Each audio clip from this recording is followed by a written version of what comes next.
Hello hi అండి. మన Indian map చూసేటప్పుడు ప్రతి మ్యాప్లో కిందన శ్రీలంక కనబడుతూ ఉంటుంది. చిన్న శ్రీలంక ఉంటుంది. అది మన కంట్రీయే కాదు, దానికి మనకు సంబంధం లేదు. మరి ఎందుకు కిందకి చూపిస్తారు?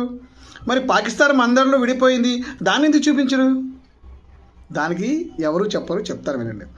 అంటే ఇంటర్నేషనల్ సముద్ర చట్టం ప్రకారం UNLOCE ప్రకారం మనకు ఒక పర్మిషన్ ఇచ్చారు. మన సరిహద్దుల నుంచి సముద్రం లోపలికి 200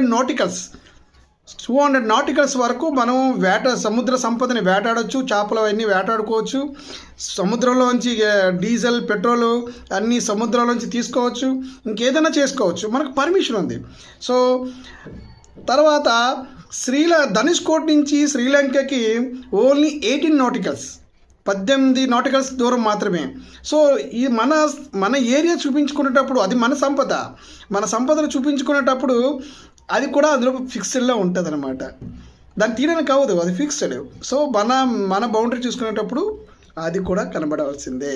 అందుకే పాకిస్తాన్తో మనకు సంబంధం ఉండదు, అది పాకిస్తాన్ ఎప్పుడు కనబడదు, మన పక్కన ఉన్నా సరే, అంటుకొని ఉన్నా సరే. Got the point. బాయ్.